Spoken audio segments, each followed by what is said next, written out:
All right, guys, what's going on? It's the 9th episode of the Milan Guys podcast. It's been about 2 weeks. We wanted to wait, until Conte was official, and we wanted to wait till the Gigio Donnarumma renewal or not renewal was official. Milan Guys podcast.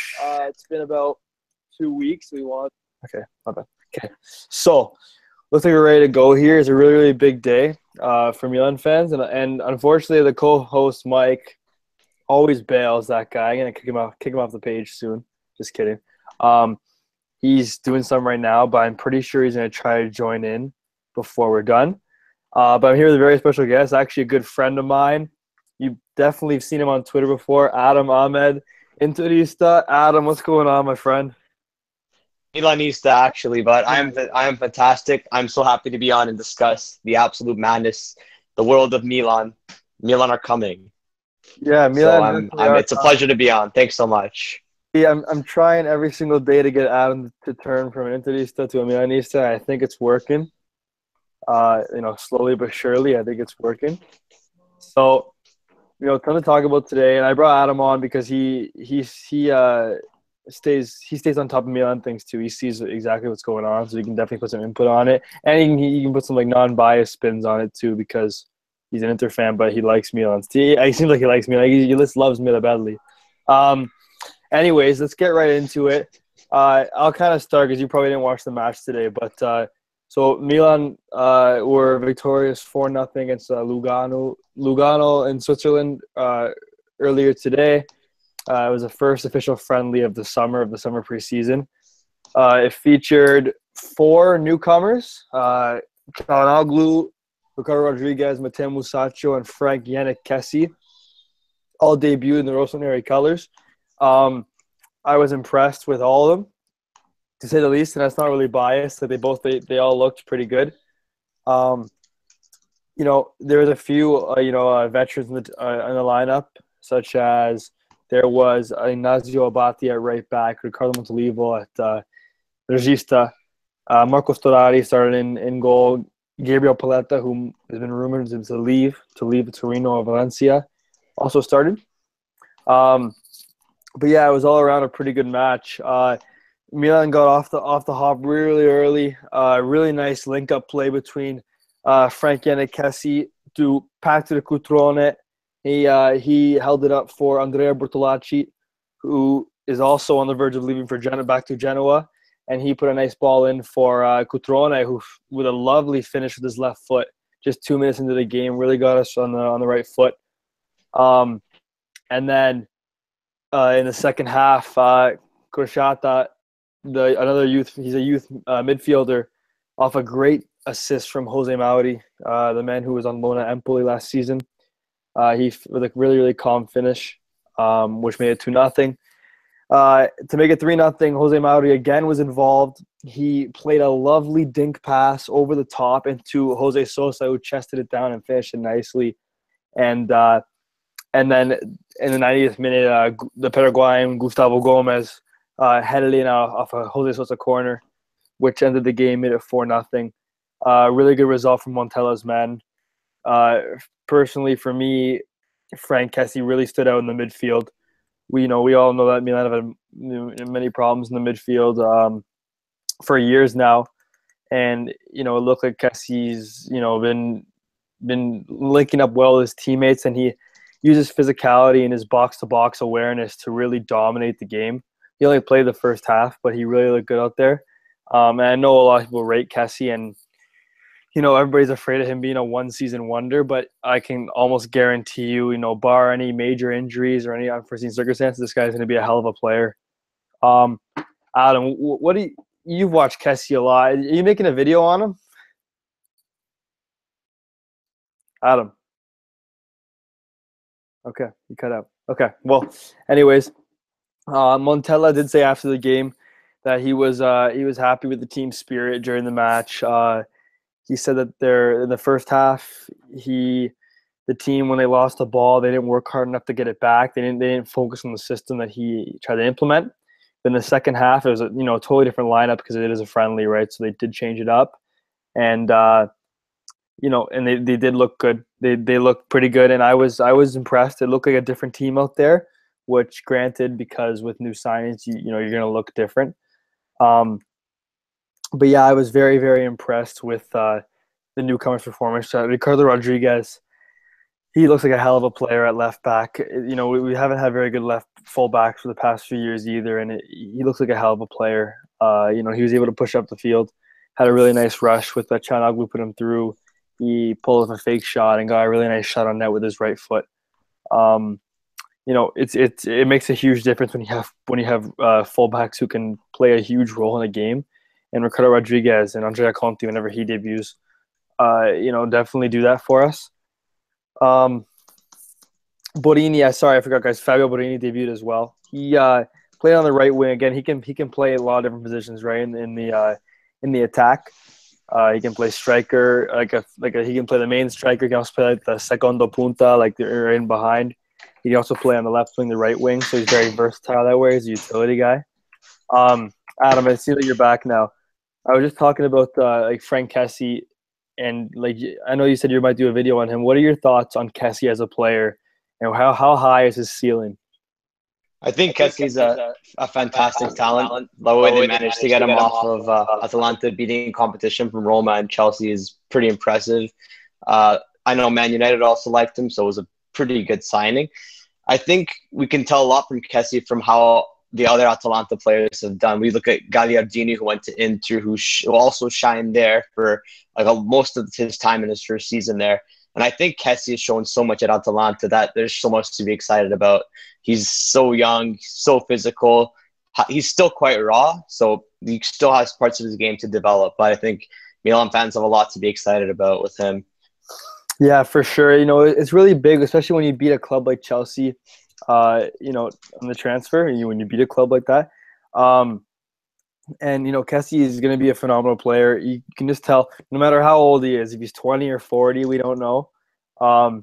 He's going to be a hell of a player, and he's definitely one of those box-to-box midfielders that you definitely need to win football matches,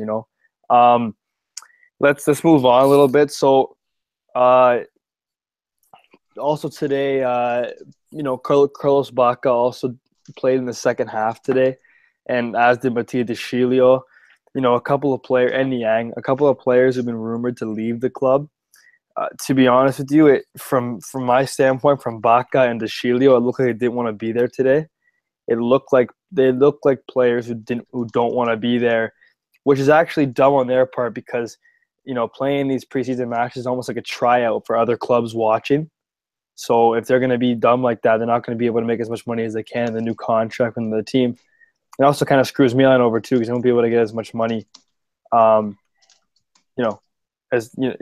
basically, it was a good match all around. Again, Lugano is not a top side. They're not a top side. They're in Switzerland. They're an okay side. They're a good side in Switzerland and everything. They actually are in Europa League qualifiers. I'm pretty sure we actually might be matched up against them in the qualifying round, which takes place this Friday. So look out for that. It's one of those games where you have to win, and you have to win by a decent amount. And I know, Adam, with your Inter, you guys only beat a team like 2-1 a few days ago, which is kind of worrying, no? Inter is coming, so I'm not that worried. But in all honesty, the beating Wattens 2-1 is we played our reserve team. Pinamonti scored. Yeah, it's still pretty annoying. The thing with Milan, though, I have to give respect to is that they've assembled pretty much their whole team before they're going to China. So that's quite impressive. Inter still haven't done business, so it's hard to judge. Yeah. Mm-hmm. But I think. Mirabelli and Fassone discussed it earlier. They wanted to have a team ready before the preseason tour, and also keeping Montella allowed them to have this good dialogue. So they knew what to get this summer for the coach. They're keeping continuity with him, but now that they have the team, it goes upwards. Whereas with Inter, I think there's still some instability and chaos. But Spalletti will need to judge the team. It's a new coach, so I guess Inter are going to need some more time for now. Yeah, no, for sure. And you got to remember too, for Milanisti, Bonaventura, Romagnoli, Suso all did not play today. Those are three more key players. And then you kind of get the sense of, wow, we actually have a really decent lineup now compared to the last 2 or 3 years with the likes of Çalhanoğlu, Andre Silva still on vacation. Andrea Conti's on vacation. Donnarumma is still on vacation, quote unquote. You think of all this, and it's like, wow, like we can really have a hell of a team and a lot of fun this season watching, which we deserve it from all the suffering we've had the past few seasons. Another big point from today's match, and I tweeted on the Milan guys a few hours ago. Jose Mauri was absolutely terrific in the second half. I know it's against Lugano, but quality is quality. Just because you're playing against a side that's weaker than you doesn't mean you have to stand out. Some players don't stand out. He looked like a player who was stronger. I know he's a small build, but he looked like a player that has worked hard and has actually developed over the past few years. He spent time on loan at Empoli last season, who got relegated, but he also didn't start many matches for them, which kind of angered me because he was definitely one of the best midfielders in their team. He only actually got 873 minutes with Empoli, which is pretty sad, especially on a team that did get relegated when Crotone passed them in the last match of the season.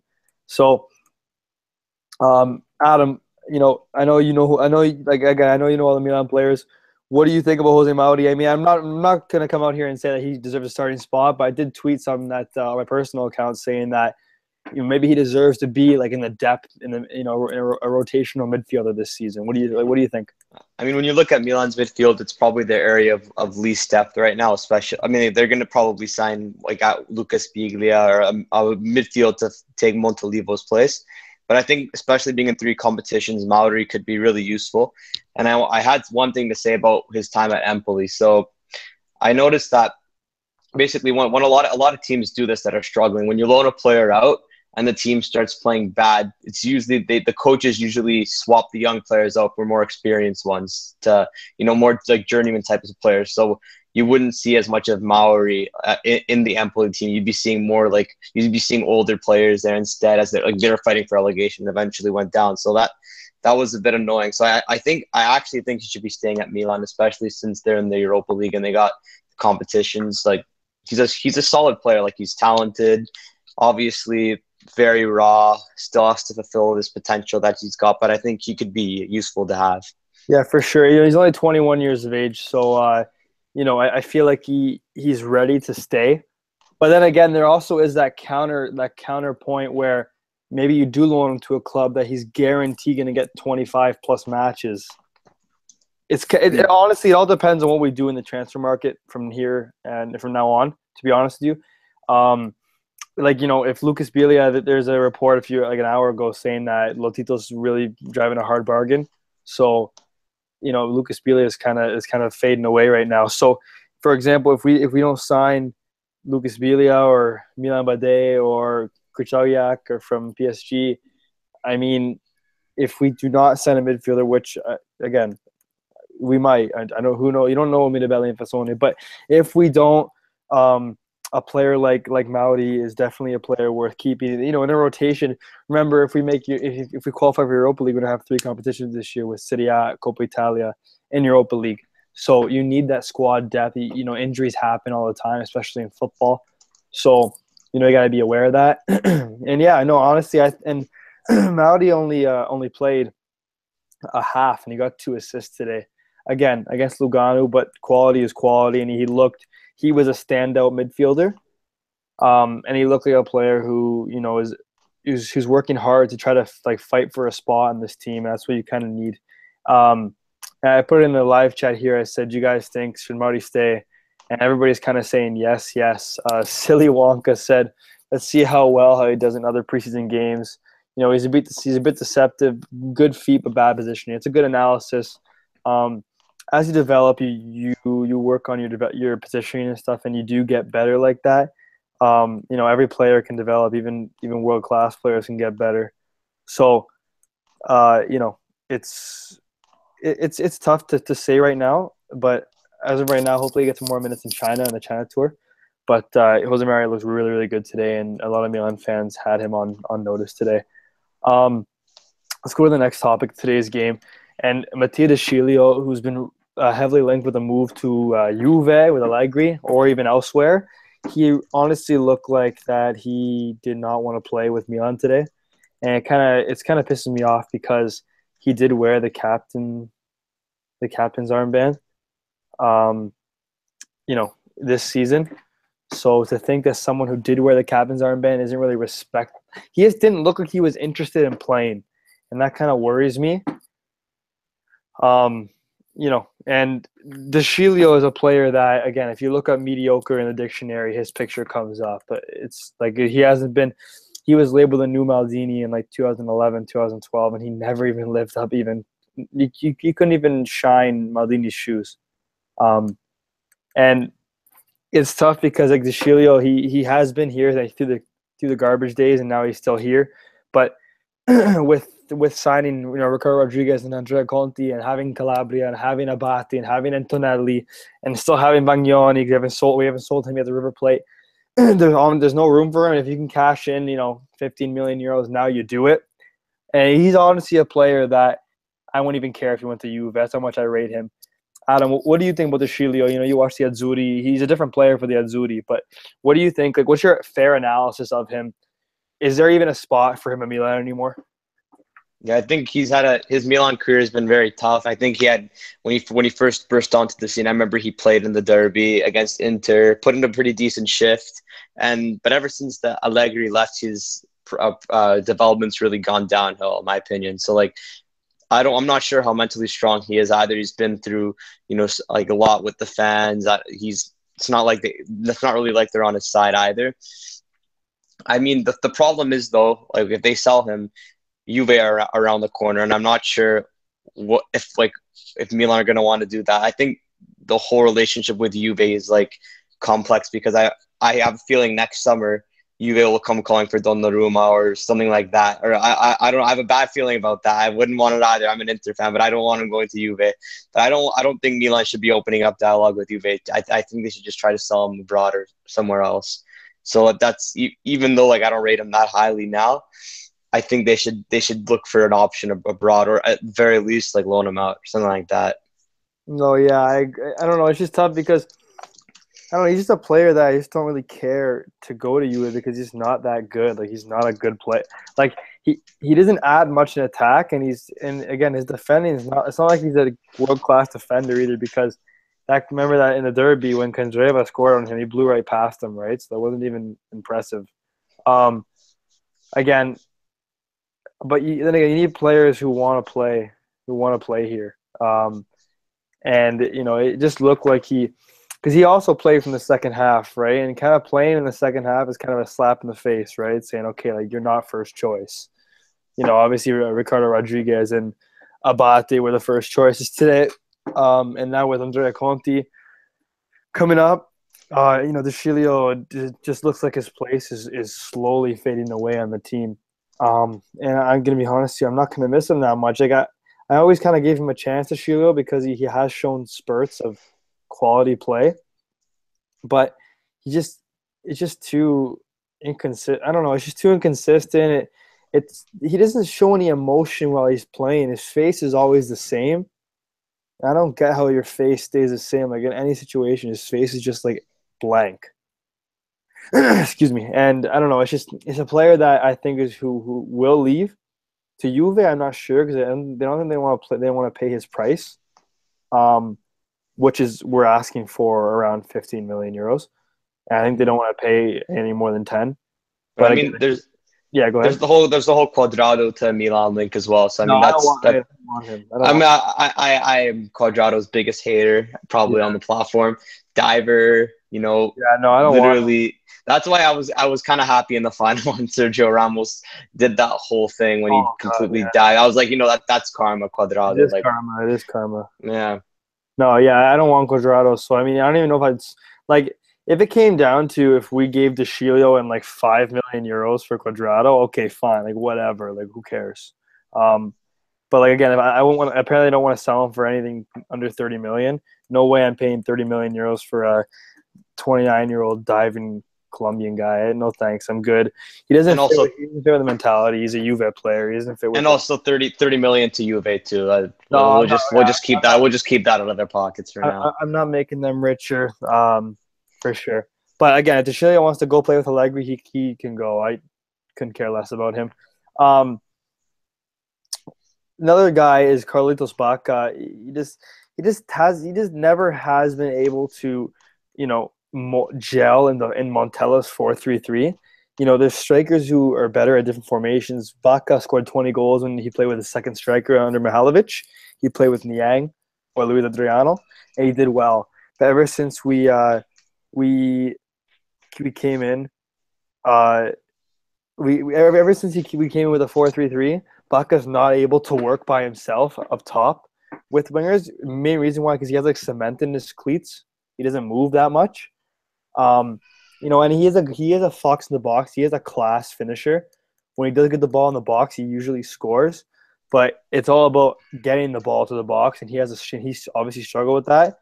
And he's slowly his spot's gone. To be honest, with Andre Silva, I even prefer Luca LaPorta. And Bacca,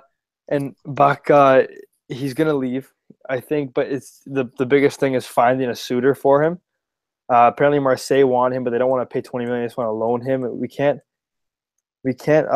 loan him out. We need to get some money for him, and we paid 30 million, so we need to get like at least 20 million to get some money here. FFP, all about that as an Inter fan. What do you think is a fair valuation of Carlitos Bacca on today's market? What's your and remember he scored in Spain for Sevilla, and he scored 20 goals for Milan, and he scored 13 goals in his worst season.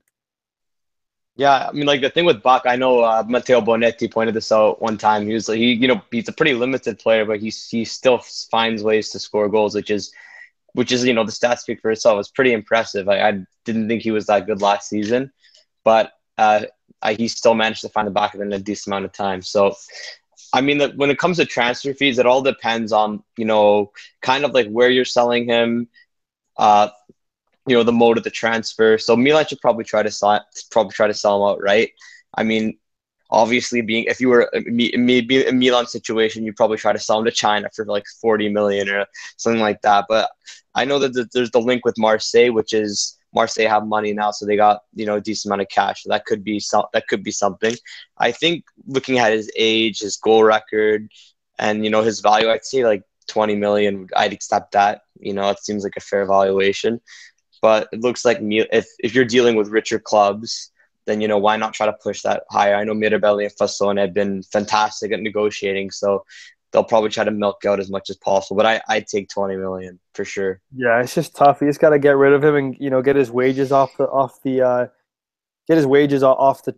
payroll too. So you have room for FFP and such. And another thing is that again, we're gonna talk about it a little more later. And Mike's our co-founder is gonna come in soon. He said he's gonna join, and he just texted me. Another thing is that with buying all these players, you have to get rid of them because some of these players because they want to play first team somewhere, and there's obviously no room anymore. So it's time to get rid of them and move on, and bring in some more depth, even some young talents like the Milan signed a young Polish midfielder, 17-year-old midfielder a few days ago. He's gonna go to the Primavera team, but again, it's players like that who. In 2 years, he's going to be 19, and then he comes to the first team, and who knows what's going to happen. Or look at Donnarumma, he's 16 years old, and he burst onto the scene. Look at him now. He's making €6 million a year.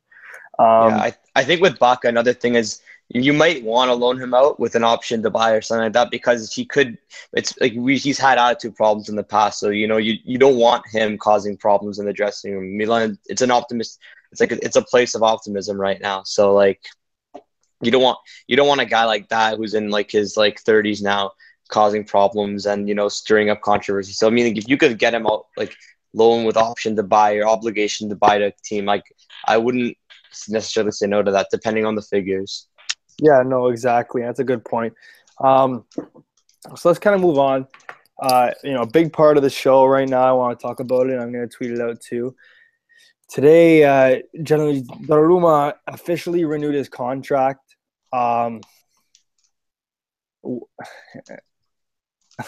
it's kind of funny because I totally I ripped. If you go, it's so we still have the episode out. I ripped Donnarumma a new one in that episode in the podcast. I was hurt, to be honest. I was hurt because it's like, okay, are you one of us? Or are you not? Like it, is basically like it's so tough. And I know you're an outsider on this, but when you have a player like Donnarumma who you gave a chance to, and he kisses the badge and he says, "I want to be here forever," and all this crap, and then he just randomly. His agent says, okay, we're not renewing it. It's firm. My first reaction was, you're a snake. You're a traitor. You're this. You're that. Screw you. You're not one of us. Get the hell out of my club. Which I think is a fair reaction, to be honest, because, if you think about the situation, it was, random, right? Everybody's okay. He's going to renew. He has to. And he doesn't. And then he plays the Euros, Milan Club Poland, great man over there. Threw fake they threw fake money at him, Donnarumma, which kind of changed things a bit. It just kind of changed things. And he posts on Instagram that he's going to talk to us after the Euros, and then he says that he has a hackeraggio on his account. So, and then he says. Hashtag Donnarumma, hashtag Raiola, ieri, oggi, domani. Oh my God. I don't know. It's just it was all weird, and I feel like Raiola kind of had him on strings. He was like a puppet for a while. This is one of the strangest transfer sagas I've seen. I think we can comfortably say Donnarumma is the poster boy of Milan. Him being Italian, him being as good as he is at his age. I'm pretty sure, you see the attachment Milan fans have with him. It's, it runs really deep. So I think the whole contract renewal thing hurt, and I could totally understand why.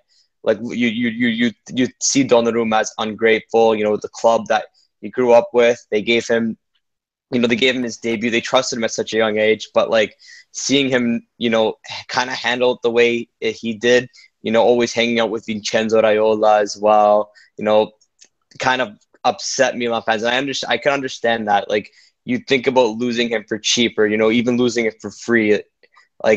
Not just that, but maybe losing him to Juve as well, which would really hurt. So I totally understood it. But I think looking back now, I think he probably had a good thought, and he was like, maybe I want to leave, because if you look at the money he's not earning. It's not like the Milan's initial offer that he refused. Or Raiola refused, whatever you're saying. It wasn't about money. It wasn't about money. I think it's just maybe about him leaving. I think now that he's got an exit clause in his contract, which is quite high, Milan would be making a good return off of. But I think it was more about, if I'm gonna leave, I'm not gonna do it in a complete scumbag snake way this summer for cheap. I'll leave if someone meets the price, and that's all there is to it. And that totally, the thing is, I think this contract was a win for all parties. It is, because it's every single person. Well, maybe not. I don't know. Especially Antonio Donnarumma. Big shout out to him. But I think all parties won. If Donnarumma wants to leave, there's the exit clause. If Milan have extra time, if they make the Champions League, he could say, and someone comes with that money, he can say no, we're good now, So I think everyone won overall. Yeah, no, and I agree with exactly what you're saying there. It's just, here's the thing, and Mike just joined. Finally, this guy. Sorry, guys. So Mike just joined, so he'll chime in if I let him. But honestly. It's just here's my question for all you listeners right now, and I want you to put in the live chat if you're in the live chat here. Do you? I know you're gonna say no, but do you forgive him? Will you move on in the first game of for the Europa League qualifier on July 27th in 3 weeks or 2.5 weeks or 2 weeks? Is it 2 weeks? 2 weeks. Are you going to just forget about it and just be okay? He's our keeper. Answer that question for me in the live chat for those listening right now. Are you going to just kind of forget about what happened? Because in reality, nothing. He renewed. He's here. He's 2021. And again, like Adam said, great release clause. So if he does leave, he can't leave for anything less than like 75 million euro or 70 or 80 or whatever the hell it is. You know what I mean? So it's like, it's just it's just interesting to see what people say. And Karas says he needs to renew 5 years again for me to forgive him. And then this guy says we need to support you, Joe. Like, shame on Milanisti and who boo him. But in reality, I'm not going to blame the Curva for giving him a little bit of a hard time the first game. Like, it's going to happen. It's bound to happen. And you know what? And Nassar just put in a good point. He just said, I'm not in love with him anymore. And that's a big point, dude. You can like him, but you're not going to be attached to him as you were last season. Mike, since you're here now, what's your take on Donnarumma's renewal? I know what you're going to say already. I already know. But put a spin on it. You can kind of include our live chat guys because they're pretty active right now. What are you thinking right now?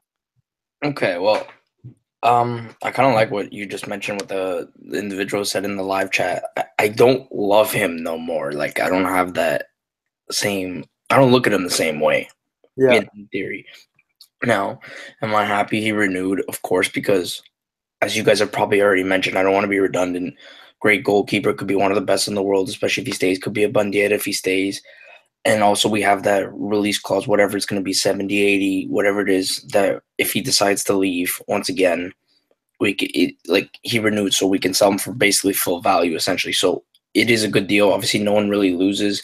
His brother came in. My issue is not about the deal, not about the renewal, not even more so about what went down the whole saga. I mean, we've talked about it so many times where all Milanisti basically share the same opinion. I think it's more today what actually happens, what kind of ticked me off a little bit. I was kind of checking in at work, and like I was just seeing videos like this guy's coming in with a car, tinted window. Like, I don't want to be like too like picky or anything, but this is just my point of view. Like, coming in with a car, tinted windows, like all this security.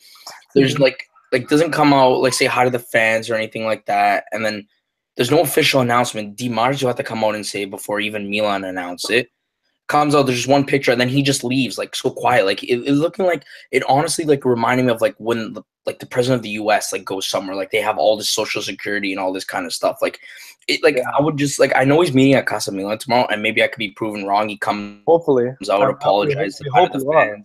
We hope you are. I am too, because then I'll feel at ease with the situation more. But just seeing today, like again, like obviously I'm happy he renewed, but like I'm still not at ease with it just because of like all these little shenanigans that are going on. Like, I don't know. I just think they're taking it to a level that it just didn't need to be at. That's just kind of my beef in a way. Yeah. Like, if he comes out tomorrow, says hi to the fans, signs autographs, that it all went like this, but I'm here, I'm ready. Then, like, I can feel a little bit easy. He apologized, he's facing the music, but like right now, I kind of feel like it's a collective agreement where they're just trying to kind of hide him for the media because they don't know what's going to happen, what the fans are going to happen. To his defense, it's a safety thing, obviously, but at the same time, if he really wants to prove himself, the fans are where he has to go. So that's just my kind of like take on it. Yeah, no, that's a good take. And honestly, he is meeting with the fans at Casa Milan tomorrow morning. So, that might, what is that? Does that mean anything? Like,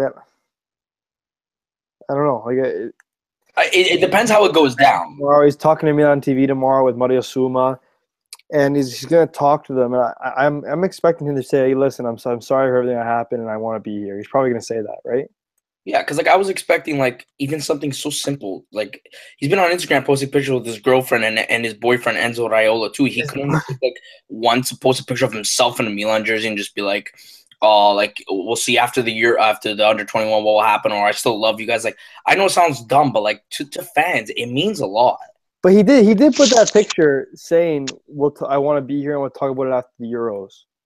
I know, but it was kind of like and it wasn't. I think that was before the Hackeraggio. Yeah, but it also felt like super forced as well. Like, exactly. It felt like that's the point I'm trying to get. Yeah, for sure. Force. It feels like he's just doing it just to be in a neutral position. Absolutely genuine. Yeah, absolutely. Like, if you would have told the driver today in the car, like, pause, get out of the car. Like, I want to get out. Yeah, but you know how many cameras there are though? Like, what happens if you just wanted to get the hell home?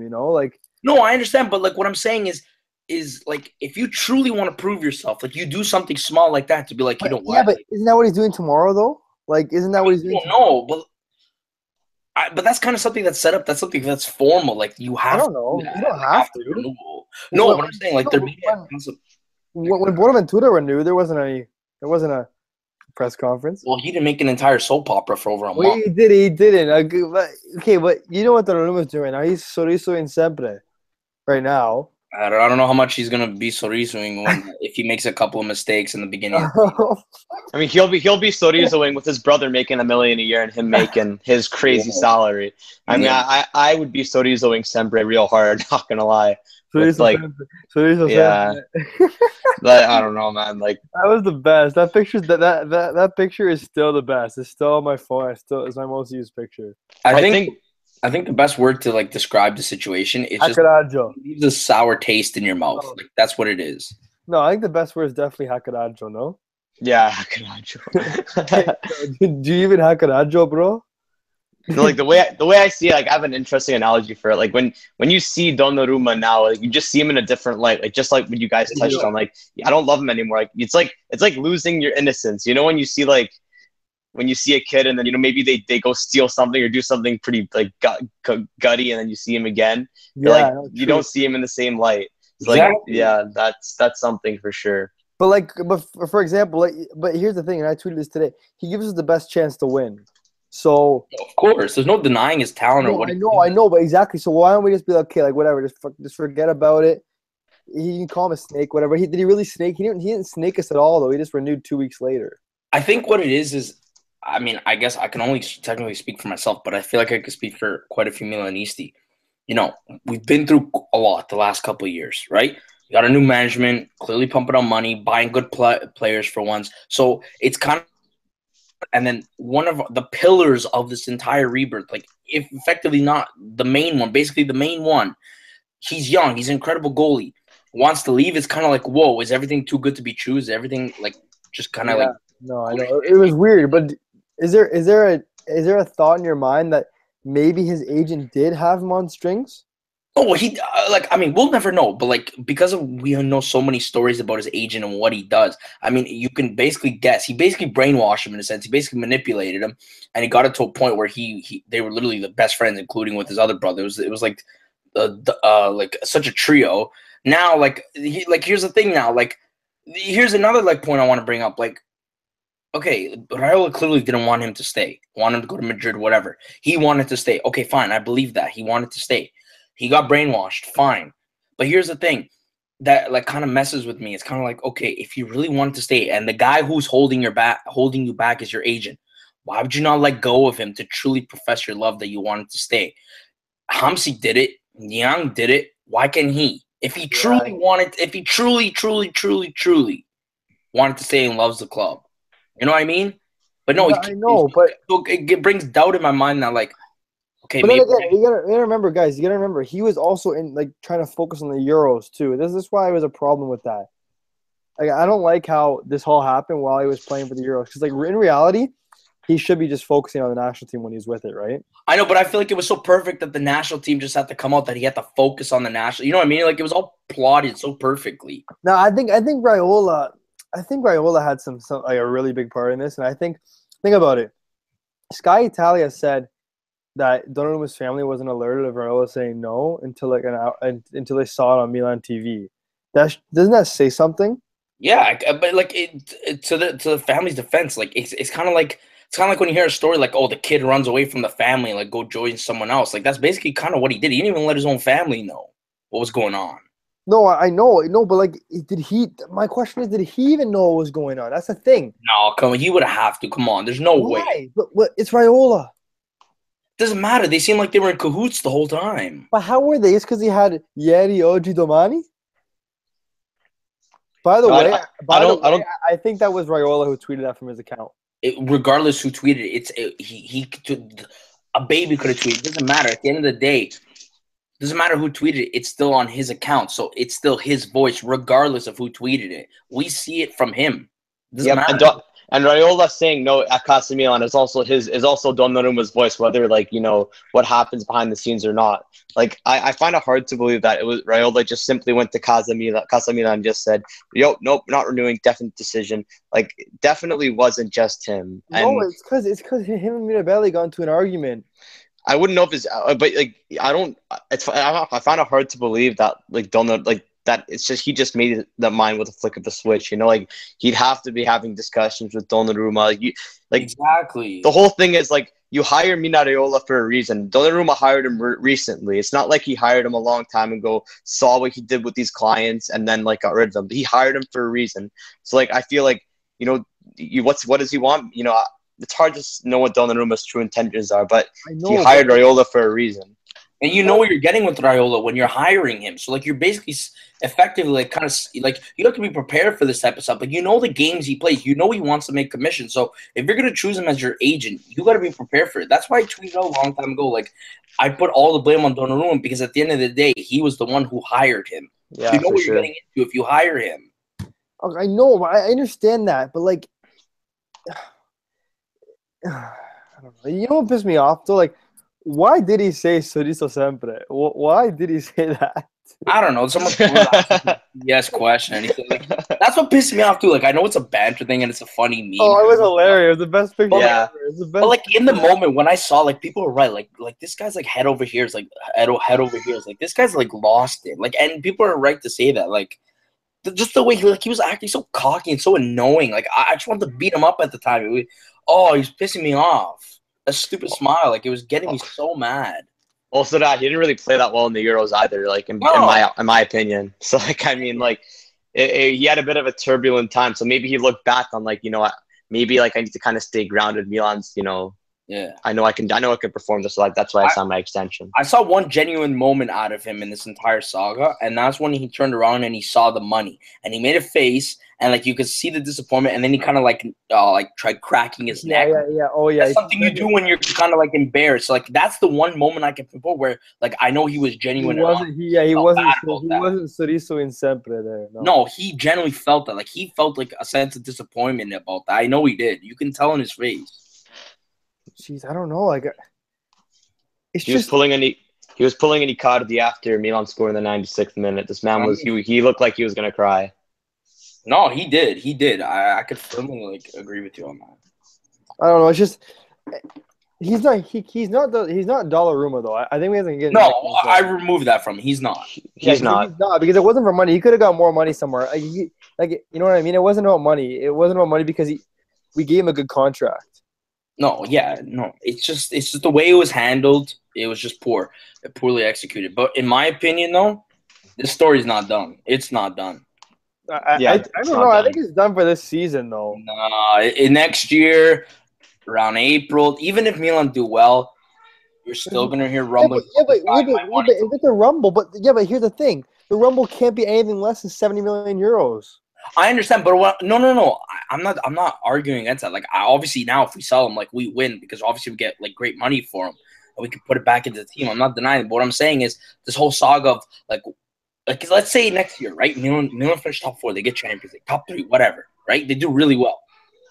Does it make any sense for him to leave? No. So if he wants to leave again, does it not testify that him and Raiola kind of had this plan all figured out this entire time? But again, like have peace with the fans, have a good season. Madrid will really want you, and then you can go because obviously that's clearly where he wants them to go. So that's where I feel like he's like, okay, make peace with the fans so the soccer world doesn't hate you because the whole soccer world hated this guy. Like we had so many like non-Milan fans tweeting us like, how could he do this and shit like that? And then now my feeling is that the plan is have peace with the fans, kind of go under the radar, have a really good season. Obviously, you're going to be hyped up if Milan have a really good season, and then you can go. Kind of thing. That's the way I see it. For me, it's not done. Yeah. No, it's what we have to see what happens. Like right now, like, this drama's done for this summer. There's no way. Oh yeah, yeah, for sure. Like, there's no way. Like, but the thing is, it's weird because his family came in right when he got his family involved. They came in and said, "No, we're renewing." We're like, what? That kind of speaks volumes a bit, no? Yeah, but yes, it does. But at the same time, I kind of feel like they were like the fact that his brother got thrown into the deal. Like it's kind of like, okay, like we'll renew on these conditions. Like Donnarumma's going to get paid, and then but our other son has to be in there too, and then we'll do it, kind of thing. No, but unless they said we want our son to come home too, so can you please bring him back? And then Fasana asked Yang Hong Lee, and he said, "Yeah, I wear my ass with $1 million, so sure, sure." And then he has handed it to him. It's just a weird situation. Like everything's happening, like it's all coming up Milan's alley. Everything. Weird. It's very weird, and it was handled very poorly. So, only thing is to wait now just to see, because obviously nothing's gonna happen now. He renewed. Tomorrow we'll see what happens at Casa Milan. That's gonna be very interesting. No, but he has to apologize. He's gonna say. Well, it's not that he has to. Let's even see if he does it. He has to. There's no way. Whatever he does tomorrow, for me, is gonna confirm where his mindset is. And like how the whole situation went down. If he dodges questions about apologizing, fire Raiola, denying his love for me, you know what? I don't think. Then I'm like, okay, it's part of the plan. But if he comes out like basically on the verge of tears, like I'm so sorry, hugging fans, doing this, and I'm like, okay, you know what? We still don't know, but it's more genuine than he's more genuine than I thought he was. But but there's no way he answers it. Like if anybody said. Reporters can't ask questions saying, "Can you fire your agent?" They can't. Yeah, he's not going to respond to. Honestly, I wouldn't expect any player to respond to that question. No, but like if he's asking questions like, "Oh, like why did you say no in the first place? Why are you saying now?" If he says like, "Okay," they're gonna say like, "Why did you refuse in the first place?" He's probably gonna say, we wanted me and my party wanted my party wanted different terms or something like that. Yeah, he'll keep it minimalistic. I agree. Like he will. But that's what I'm saying. That's not genuine. Like it's just kind of like being subtle, like being professional about it. Like that's what I'm saying. Like if he comes out and not that I'm saying he doesn't have to be professional, but like if he essentially like he's completely honest with people and like he tells them kind of like I'm not expecting him to like snake Raiola and be like, oh yeah, he was brainwashing me. I realize it. I'm not expecting him to do that. But what I'm saying is if he has a genuine response and like he shows like emotion, all this kind of stuff, then I'm like, okay, you know what? I can feel more at ease. But if he starts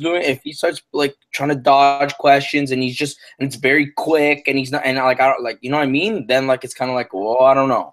I mean, like, how much can you really say though? Like, I mean, like, is he really going to go out there and be blunt and say, no, I wanted more money. Nope. Raiola wanted this, blah, blah, blah. It's kind of hard. Like he's not really in a position of strength to like totally say what happened.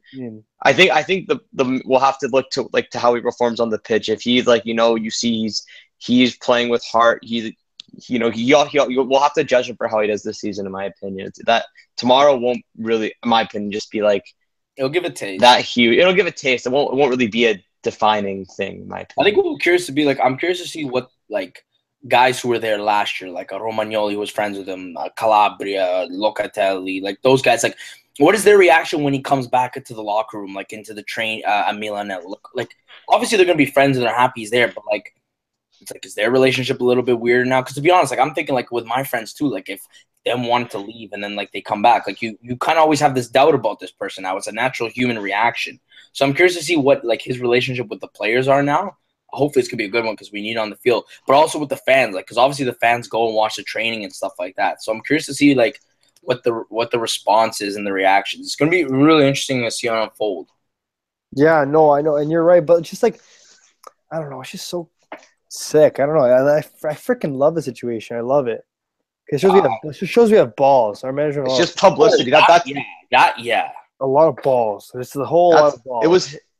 It was handled well, in my opinion, by Milan. Like they honestly, like that whole interview from Fasone was like the day after, like the Raiola decision was a masterclass, in my opinion. Like they were like upfront, aggressive. Oh yeah, like totally trans. He basically admitted that doesn't happen.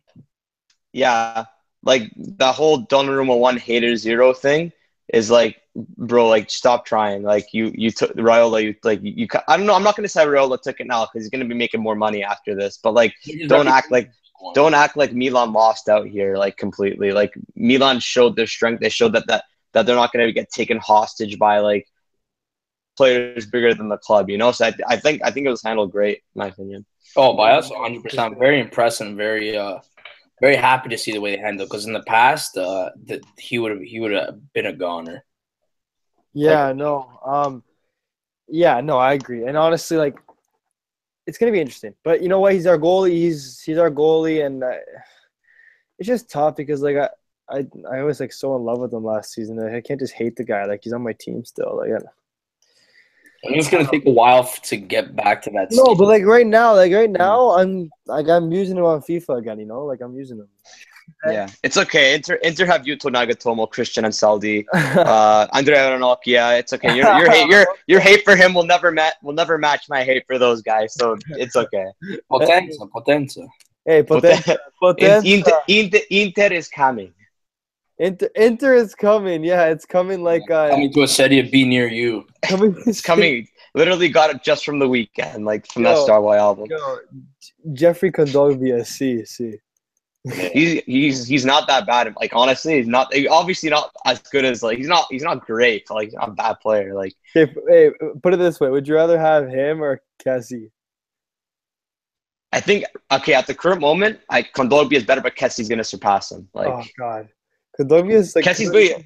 He looks like a I'd rather have Kessie at my club, but I think at the moment like Kondogbia is probably more complete, and better. But like Kondogbia is just so much banter in one person, like.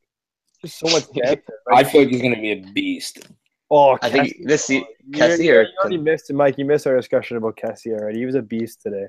Oh, yeah, I know. I couldn't watch the game, but I saw the highlights from some people tweeted them out. Like obviously, like highlights are just like goals and stuff like that. But I just the way he looks and like his build and like the way he is, like he just looks like one of those guys who can just be such a solid asset on the team. Like, I mean, I hope I'm not going to be wrong about that or anything. But like his age too, he's gonna be so good. Yeah, no, it's I don't know. It was a really really good. It was an immaculate signing, to be honest. Yeah, I mean, like AS plus Valencia were close to getting him. Like if you guys remember, they were negotiating for a while. Yeah, and then Mirabelli just comes in with that big thumb and just is like, "Not monkey, get out of here. Go sell your best. Go do a plus Valencia. We'll take him." Oh my god, no, that's hilarious. No, that's good. Okay, let's talk something else now. Let's talk quickly Mercato. So Lucas Biglia is kind of inching away from Milan because Lotito's being a kind of a prick about it. To be pretty straightforward. The Sky just said our alternatives are Milan Bade from Fiorentina and Krychowiak from PSG, with Bade being the direct alternative. What do you think? Like, is Biglia? How much on a scale of 1 to 10 do Milan need Lucas Biglia?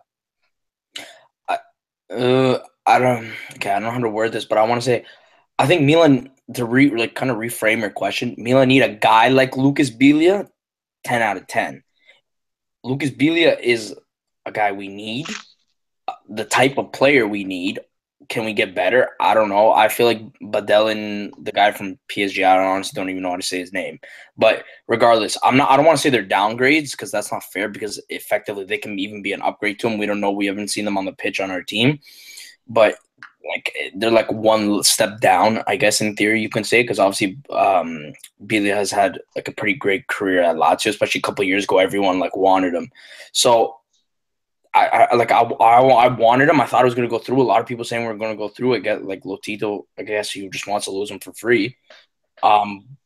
Is Biglia? I'd love to have him, but like I want to reframe your question to say the type of player Biglia is the type of player Milan needs in that midfield. Yeah, I agree. I think having an experienced player with Biglia also helps. Like, I know people criticize him for his age, but I think that's actually like one of the strong things. Even like a player like Biglia, if you watch him play, it's not like he's like a Nainggolan who like runs all over the place, does these crazy tackles.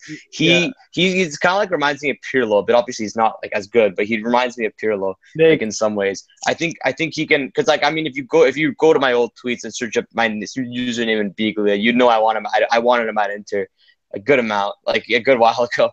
Like I think he's a good player. Similar to Inter signing Borja Valero as well. Like I think having an experienced player, you know, a guy who doesn't run all the time but is a good passer, can, you know, control the play is like important. And like especially with in the midfield, like he's the brain of it. Hey, true. Yeah, exactly. And you wanted Biglia in December 2015. Yeah, I remember that. We wanted him, but then financial fair play. You know what? It's a player that, and I have a friend who's a Lazio fan. He kind of told me that he's an important player, and he's a player whose game is like it's hard to appreciate his game. Like you have to know what a regista does to appreciate his game. You know what I mean? Yeah. And I mean, it's at Lazio. He has Milinkovic-Savic, who's like a great midfielder. Yeah. He kind of reminds me of Kessie a bit. Like, I mean, like I think Milinkovic-Savic is better, a lot better. I'm sorry, I think he's an amazing player. Like he's great, but he also has Parolo, who I mean, I think he's kind of average. But like, it's not like he's playing in like the best. Not he's like at Juve playing with amazing midfielders. Like he's playing with one okay player and one great player. So like, I mean, like he plays an important role. So going to Milan, he'd be stepping into a similar formation and like, you know, midfield trial. So I think he'd just settle in right away. He'd be great. Yeah, no, exactly. No, I agree. Another thing is though that Milan need, and this is the last thing we'll talk about before we wrap it up. Milan need to have a lot of departures. We kind of talked about the Sciglio and Bacca and stuff. You know, Niang, it was reported by Premium Sport that he's close to Fenerbahce. And apparently they're going to pay him $3.5 million per year. I don't know how drunk they are in Turkey, but Who cares? no, but I know I don't care. But like, we need to sell some of these guys. And Niang looked really bad today. Oh, I saw one highlight. Like I think it was the left foot, and the fact he's wearing a number 7 absolutely destroyed. He's wearing 7. Nonetheless, I don't know. I didn't watch the game, so I can't fully judge his performance. But off the one play I saw, someone passed it to him, and he with his left. I don't know if it was left or his right. I hope. Wait. It's his left was the player. Absolutely guided. Like I was so embarrassed just to watch. I was like, okay, next clip, please. You want to know what's banter? What? I have a Niang jersey. Yeah, you might want to know that. And it's a number 11. Yeah. But on the bright side, it only cost me $1. So I mean, it doesn't really it didn't put a huge hole in my financial fair play account. It's okay. So Inter probably couldn't afford it. So I mean, congratulations congrats on your acquisition. But I think for the departures, I honestly think, I mean, we've done it before when we've had no money. We've had even worse players. Like we sold Luis Adriano, like guys like that. Like we've been able to do it before, and that was with old management. With the new ones now, I don't think it'll be a problem. I think Bach is eventually going to go to Marseille. She was probably going to end up at Juve. I think it just makes sense, and honestly, I could care less because whether even they turn him into a better player, like he was never going to be good for Milan, so might as well just get rid of him and take the cash. Mm-hmm. I could really care less about him. And yeah, no, it is important to get rid of the guy, our deadwood, especially for financial fair play. But not only that, it's just to clear out the deadwood because, like I was saying all last year, a lot of our starters from last season, like the one that just ended, are actually good bench players. Yeah, they are. They're like players. So you don't have to sell them all. Like Kuchka for me was a terrible sale. I wouldn't say terrible. Like, I mean, I think that was to get them. Would I have liked to keep him over some other guys? Yeah. But at the same time, like maybe they had to sell him because, like for example, like a Bertolacci, no one's gonna pay money for him. Like he might go to Genoa on a paid loan, and that's about it. He's not getting sold. So to bring up that money, the money for financial fair play, you're gonna have to sacrifice a guy like Kuchka. And some people, like I love the guy, I hated him originally. I love the guy, but some people were right in saying that. Okay, yeah, like he's a workhorse. He's like basically like kind of a Gattuso kind of guy. But at the same time, he kind of looked better at Milan just because of how weak our midfield is. Yeah, I know, but he's a tractor. Right? Like I know, but like unfortunately, you got to move on. I know, but like when he cried, when I saw his tears, man, like I was hurt. I was personally hurt. Like I'm like, wow. He didn't get the sorriso sempre. Yeah, sempre. He was literally piangere sempre. Like honestly, I was actually sad. It's like those were like real tears too. Those were like real tears. They weren't just like I don't know. Yeah, but Mirabelli even said, or Fasone, I don't know, it was one of them. They're basically one person to me. But nonetheless, they even said like after the signing of Conte, like now we got to focus on our sales. So which I think they're gonna do, especially because they basically got like more than I expected in terms of the starting 11 for the China tour. Obviously, they were expecting to get Biglia, but who knows what's going to happen now. Nonetheless, I think it is going to start focusing, especially because you don't want to bring a guy like Sciglio to China and then like he's going to have to fly all the way back to like Italy. Like I don't think that's the way they work. So I feel like in the next couple of weeks, departures they're going to accelerate. I mean, that's just my guess. I could be completely wrong, but that's what I hope at least. Yeah, and then try to get another striker as well. Like I don't know about that. I think that's difficult. It's possible, but it's more possible than Belotti, actually. Yeah. It's more possible than Belotti. I agree. I don't want to sell Lapadula. In some ways. Why does Lapadula have to go? I don't get it. I mean, again, because it's a guy on the bench you're actually going to get money back. He's a fighter. Yeah, I'd keep him, in my opinion. If you could raise enough funds to be, because financial fair play is a dangerous thing. Like a lot of people are saying, like you got to be careful because, like, look at Roma, look at Inter, like you know what I mean. Like it catches up to you. Like we don't want to be investing all this money, and then in like 2 years we're gonna have to sell half these guys. To be honest with you, we haven't really spent that much money. We spent we haven't made that many big purchases. Well, I think you guys have spent almost 150 million. No, not 100. Wrong. With Biglia, my bad. That was added with Biglia or something like that. But we remember we don't pay Kessie. We don't pay Kessie till 2. Oh yeah. Mm-hmm. That's 28 million less, and like Andre Silva was 38. Okay, then it's 15, 24, 38, and 6. Yeah, but when you look at transfer fees, like I just made that mistake now. It's kind of hypocritical for me to say this, but like there's definitely like when you look at transfer fees, it's also like in installments too. Like there's like I'm not sure about the fine print, but like it's possible that they pay the Conti deal in like over a bunch of years. So it's not like they're like all paying this now. Yeah, because that's what we did for Romagnoli. It was like 5 years, 5 mil for like 5 years. Yeah, no. Yeah. Like I know what financial fair play, Nazionale Milano for Jean Mario, like they're paying limits, something like that, like a loan and then the 5 installments. So like it's like baller. He's Grey Worm. My bad. Like if you didn't recognize him, but he's a good player. He's a good player. I mean, like he'll be good next season. But yeah, I mean, like that's an example. Yeah, no, I know it. It's just we have to sell, and it's hard because I love like Lapadula. Like I think that he has a spot. Like he's good enough to be a bench striker. Like there's no way Barini's in front of him. Well, in theory, why would they have bought him then? Because no. They bought Barini because Barini can play 4 different positions in attack. Exactly. So basically, if you need a left winger, he could play. If he could play right, he could play. Exactly. But so what happens if we have 2 injuries? Like unless Aubameyang's unless we're gonna get another striker, and it better not be Kalinic. No, it's not. I'm telling you right now, Kalinic was literally a decoy. But apparently, him and his agent are waiting for me. Like, he literally said, "I want to join." Wait all they want. Same thing. Could be. Remember Perin and Neto? We were on the verge of signing Perin, and then what happened? They pulled out because they knew they had a feeling. It's the same thing. Look, Milan were literally on the verge of signing Kalinic, and what happened now? They're all focused on Aubameyang now. It's literally the same thing. But are we going to sign Aubameyang? I don't know if I want to pay 60, 67. I don't either because I don't want to be redundant because I know people who watch this like see our tweets. I've said it like, okay, I said Modric. A lot of people are like, oh, how the hell are you going to buy Modric? Okay, fine. But I mean someone like a caliber player, like a Modric. You know what I mean? Someone who's I'd rather have a statement signing in the midfield since it's been so friggin' poor the last couple of years than like another top striker. Like, but then again, if you send another midfielder, then you lose it. Because Çalhanoğlu is an interesting position. Like we're playing a 4-3 next year. Like Montella said, he's playing a 4-3. I don't know. No, Mike, we're playing a 4-3. Even Ricardo Rodriguez said he hasn't even been tried out in a 3 in the back yet. Okay, so, but then what was the point of buying Çalhanoğlu then? He's gonna play on left wing.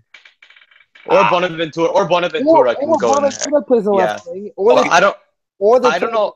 Or they play like an interchangeable role mid-game. For me, they're making the same mistake if they play him as a left wing as they're making the same mistake with Suso as playing a right wing. Those 2 players are both cams. No, Suso's a good right wing. What do you mean? I don't know. I that's a good argument though. I think Suso, like I have flashback. I like to agree with that, but like it's not like he's a bad right winger though. No, he's not. But I'm saying he's not the perfect right wing. Like Bonaventura is pretty near perfect to a winger, but he's not a winger. Multi-dimensional. He could freaking play anywhere. That guy. No, but Bonaventura needs to be taken in the midfield. Yeah, he should be in the midfield. If you don't spend on Aubameyang, you don't have to put Bonaventura in the midfield because we put Bonaventura in the midfield because it's so weak. If you buy someone in the midfield, you could put him as a left wing. Is what I'm saying. Okay, but then Çalhanoğlu plays in the mid. Okay, here's my thing. If you look at say we sign Lucas Biglia, I don't know. say we send Lucas Biglia, you got your 4 at the back, and your 3 is Kessie, Biglia, Bonaventura, Çalhanoğlu, Silva, and Suso. That's pretty dynamic to be. Oh, it is 100%. But what I'm saying is, and then you know what it can also be too. Just because they're playing right wing and left wing, it doesn't mean it has to be a wide 4-3-3. Çalhanoğlu and Suso can kind of cut in a little bit. They can tuck in a bit, so they're actually playing as more like a right forward more than a right winger. like a seconda punta, something like that. Yeah, like 2 secondo puntas. Yeah. I think Milan tied up when they tied up the Çalhanoğlu signing. I think it kind of like signaled that they weren't going to get Keita Balde. I know they said that in the press conference too, but like I think ideally, like I don't know. So I thought the Çalhanoğlu signing was a bit strange. Maybe like they won't start him right away because he's only played 2 matches this year. But like, I think. I mean, like before because he had a suspension. No, I know, but I think Montella said like he's available as soon as possible. So he will be, but like that's why I guess like he'll be playing on like one of him, one of Ventura will be on the wing. I guess like that's what it meant. Like obviously, is Bonaventura healthy? Like he didn't play. No, he wasn't even in the squad today. Like yeah, but why you're not? He played in the Primavera games. I know, but did he get re-hurt? No, you have to be careful. Like you don't want to re-injure the guy. Okay, but it's just so tough because I don't think we're gonna sign anybody in the starting lineup anymore. I don't think we're gonna sign any more starters. See, that's what I'm saying. If you're not gonna sign anybody, and say you get a Biglia, for example, something miraculously happens. We're gonna sign a Regista. We have to sign a Regista. For me, like I don't for like those of you, I don't know if you follow, but he's pretty famous. Like Rocco Di Milano always says like best account. He always knows a couple days before everyone else, and he's been pointing at Renato Sanchez, who plays I forget who he plays in the Bayern Munich. Bayern, okay, that's right. Obviously, the Portuguese. He's been hinting at that. So what I'm saying is, okay, I know Aubameyang and then Mirabelli said there's gonna be a surprise, right? And particularly from the Bundesliga. Maybe he's low key the surprise. You put him in there with Kessie. You play a 4-2-3-1. I think you have. That's what I thought it was going to be. I thought it was going to be a 4-3-1. It's literally perfect. You still could play a 4-2-3-1, but here's the thing: a 4-3-3. You can't though. I don't think Andre Silva is going to be a bench player if you spend $38 million for him. Oh wait, Aubameyang? You mean if you buy Aubameyang? What I'm saying is 4-2-3-1 is perfect if you don't buy Aubameyang. No, but we're not buying Aubameyang. I'm telling you, I'm saying if you do. We're not having a blitz. I'm going to see Di Marzio, Mirabelli blitz in Germania. No, it's not going to happen. I mean, I'd rather, honestly, being Milan, I'd rather have Biglia than Sanchez this season. Being totally honest. Yeah, no, I agree. Sanchez is do you guys remember last season with Benfica and also with the Euros? This guy was like the big thing. Like he was I know. Mamma mia, and he could leave Bayern on loan, especially with Tolisso and somehow buying James in like a day. James. But James, the Inter player. My bad. According to Marco Cristiello from Sport Italia, the Inter player. Actually, I just want to rip on that guy for a second. He has been having a howler this summer. But yeah, also Pepe being an Inter player too.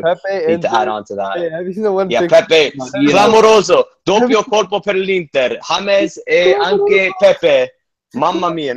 Okay, but it gets possible. I think Milan just needs experience there, especially Serie A experience. Biglia is perfect. Remember, a 4-3-3, say we buy nobody else. Say we buy absolutely nobody. And there's just depth signings for the bench. That's it, okay? So, scenario.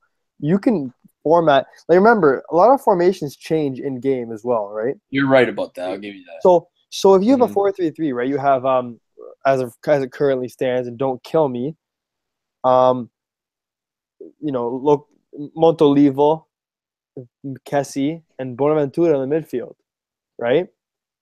And you have your Çalhanoğlu, Suso, and Andre Silva. That can easily change to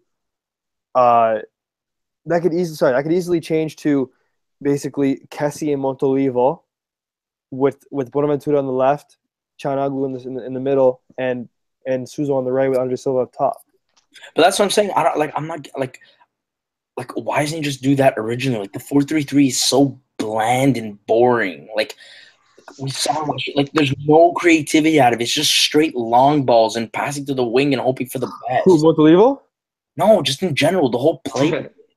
Like, this is a 4-2-3-1. You got two central defensive midfielders who are literally like anchors.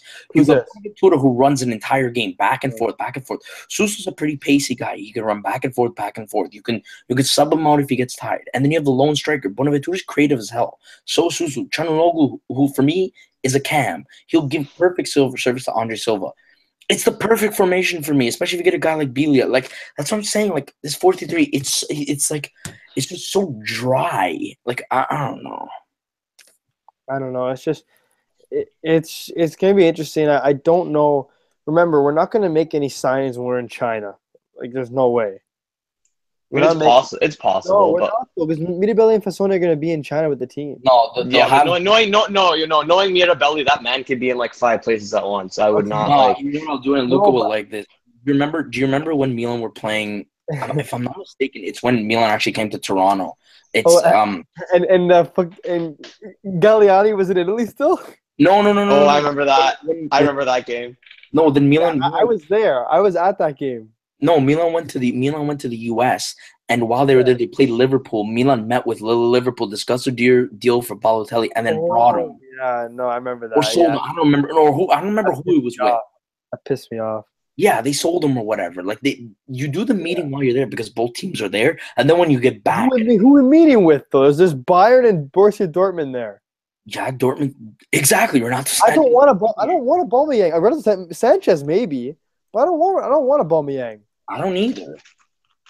Yeah, I don't want a Aubameyang at all. I don't. Well, actually, no. Sorry, I do because he's a goal.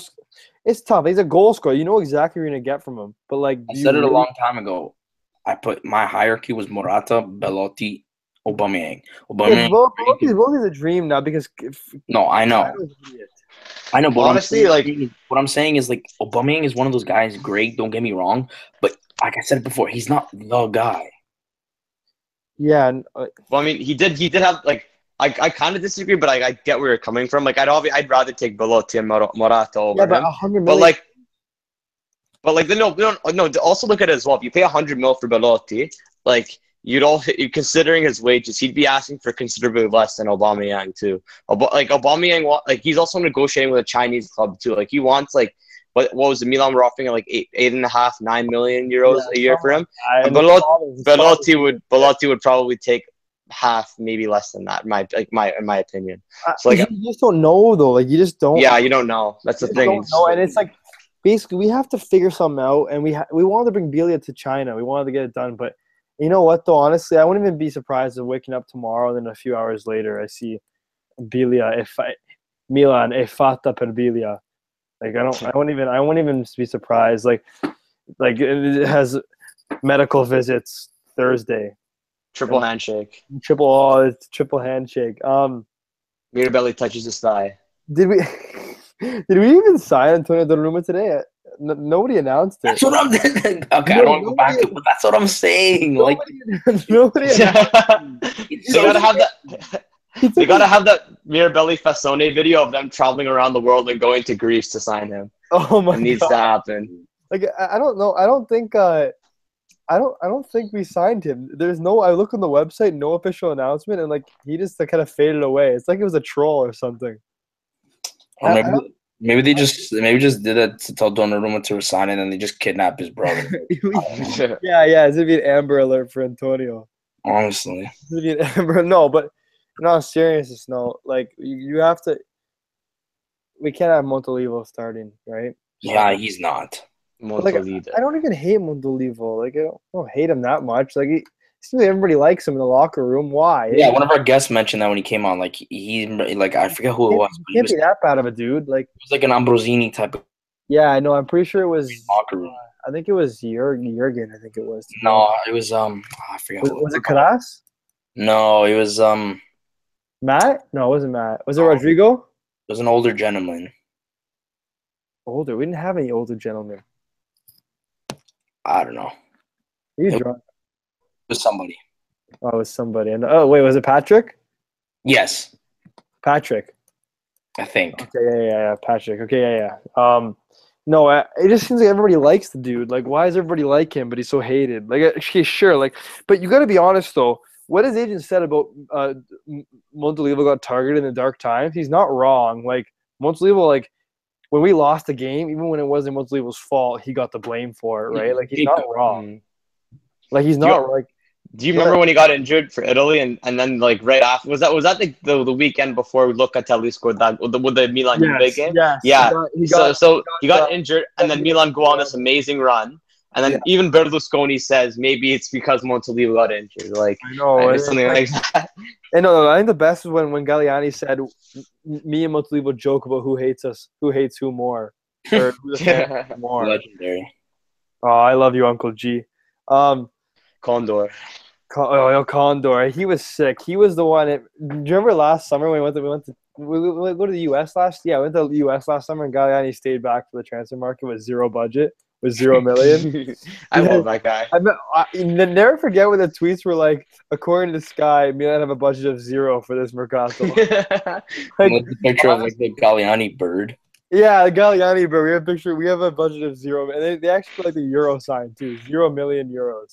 Oh, sick. Oh, awesome. That's like Inter now. No, it's not like Inter now. now. Hey, for Dalbert. Dalbert's coming. Skriniar's around. 15 million offer. Nice. 20 million total. 15 plus 5. No, it was 50 million offer. Then Nice. We want 30. It's 15 plus bonuses. Hey, it's negotiations. Great counter offer. Oh, today Di Marzio even said it'll probably be done tomorrow, like in the next couple of days for 20 mil. Okay, all right. Okay, according to the guy who says that James and Pepe are Inter players, okay, maybe not, but yeah, Dalbert, Skriniar, and big man Valero. So I mean, not big 0. Man, yeah. He's the Iniesta reborn. He's the greatest bald Spanish midfielder in the past century of football. I'll say that. Okay, I think we're going to wrap things up. It's been a long episode. It's been a good episode. Oh, Karas says Montolivo is a victim of his own injuries and managers. Well, like, it just – I feel like that if – like, the team wasn't good. So even if Montolivo got replaced, we wouldn't have won anything. You know what I mean? Like, if we had someone instead of Montolivo, it probably would have been good. Montolivo was good at one point, though. I don't know if you guys remember or not. He was good at one point. Yeah, he was good for Last time Balotelli was good too. Yeah, no, don't even say that because Balotelli's a top player. You know it.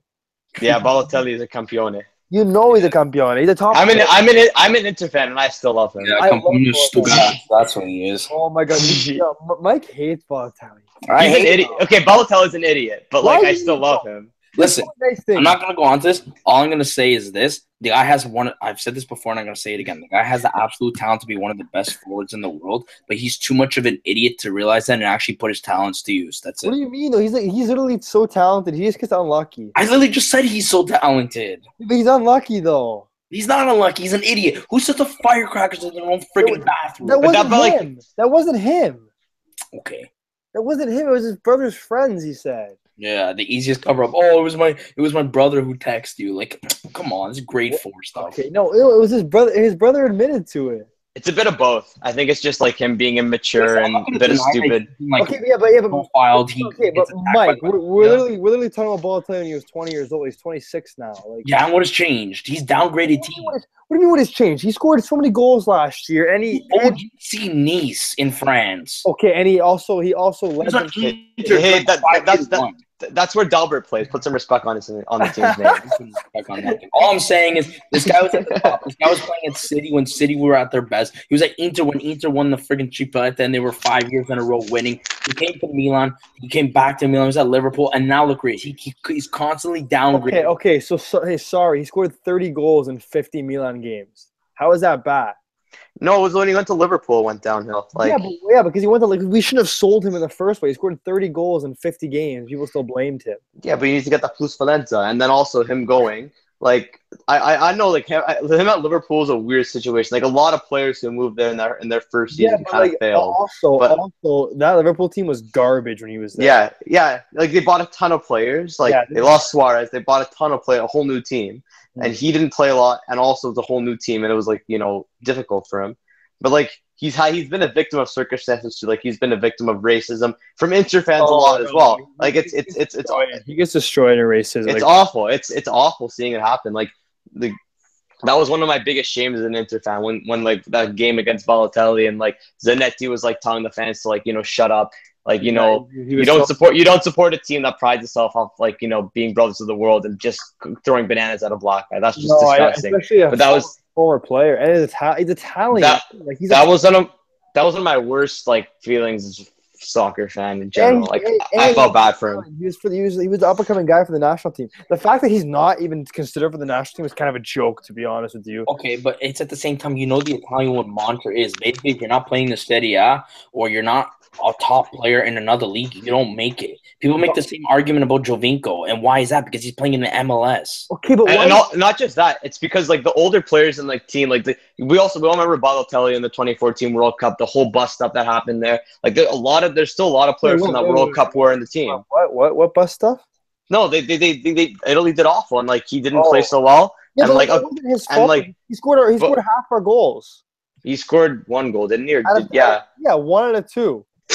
Okay, but like we all saw what happened, and like it doesn't seem like the player, like, you know, a lot of the players still like him that much. Like the older ones, the guys, like, you know, the BBC, like the whole like you know what, though, establishment. But the BBC is the BBC line. They had an argument with Dybala at halftime in the Champions League final. So who are they to chirp? Like, you know what I mean? Like, you're kind of right. Huh? You're kind of right. I'm kind of right. Or you're kind of right. Oh, they're kind of right. Why are they right? Because, like, I'm going to get hated for this, but I'm not going to use the word overhyped, but I feel like, for me, Dybala, great player, don't get me wrong. He's very good, very young. It's great potential. This whole bullshit Messi comparison is just because they're both Argentinian and they use their left foot. He is nowhere near Messi's level. He'll never get to that level. No, That's fair. That's a fair statement. This is we don't overhype players and say, yeah, they're garbage. There's no in between. Yeah. He's a good player, don't get me wrong, but stop putting him on this peggree. Same thing with Higuain. 90 million Higuain. Where the hell was Higuain in the Champions League final? Where the hell was Dybala in the Champions League? They look like they're playing a shitty match, to be honest. Yeah, Higuain's so fat, by the way. Just wanted to point that out. Like, want to get that out there. Like, these guys, like, I know, I'm not denying their talents, but here's the thing: you're classified as a great player if you show up in big moments. They have not showed up in big moments. You're a big moment because you beat Hellas Verona 4-0 and you scored you scored a free kick. Yeah. It was 3-0, by the way. But where the hell was Dybala in the Super Copa game against us? Where the hell was Dybala when we got robbed of that penalty in the 96th minute? Other than him scoring the penalty, where was he all game? He was on the floor diving. Where was he when Locatelli scored the game-winning goal? Nowhere. Beside the one shot he took. He was injured that game. I remember that against Milan. Yeah, and then to take full field shots. Yeah, I remember that. But like, yeah, I think he's a great talent. People put him at. Yeah, he's probably, like, if you think of talent, probably the best in the league. But he's not. No. In terms of talent, just raw talent. Yo, I'm just watching. Canada just scored on Costa Rica. Yeah. Oh, Godo. Dude, screw Costa Rica. I'm not supporting Canadian soccer. What do you mean? Mike, what are you talking about? Like, Canada, it's all about that Canada FC. Dude, Alphonso Davies is literally the Canadian Pusalic. That kid's good. He's like my age. Like he's unreal. He scored again. He's 16. Hey, I hate Costa Rica ever since 2014 World Cup against Italy. So screw that. He's better than Gabigol. Oh my! Is Gabigol a footballer? No, he's a janitor. Okay. Let's wrap it up now. Actually, good talk, guys. It was really fun. This is episode 9 of the Milan Guys podcast. Adam, I know you're an Interista, but you did a really good job. There's a pic of me in a Milan shirt if anyone wants to find it out. I'm very proud. The devil side. Hey, I tweeted it. Adam, a man whom I respect greatly. The amount of hate I've been getting from Inter Twitter is reaching peak, but I mean, it's all worth it. Relevant anyways. If you're not part of the OK side, you're not part of any side. Okay. Absolutely. Okay, so we're gonna wrap this up here. Again, thank you for all the listeners. It's kind of a long one, but again, a lot of news to talk about. Again, we're trying to get once every week and a half, 2 weeks space this year. And me and Mike both work full time, so it's tough, especially in the summer. So we're gonna try to bring on good guests, and Adam will definitely bring you back on sometime. And yeah, so again, thanks for listening, guys. Mike, it's been a pleasure. Thanks for actually joining in this time. Thank you. I appreciate it. I do my best, guys. Yeah, I love doing it, but unfortunately, stuff always comes up with me. No, he has like 5 girls and they get along. So I mean, yeah, unless 5 girls. he's like Lou Will, but like on drugs. He's got like 5 girls, aka 5 jobs. Yeah. Okay. All right, guys. So it was a pleasure. Adam, thanks a lot. Thanks for listening. Guys. Grazie. Ciao. Ciao. Later, guys. See you guys.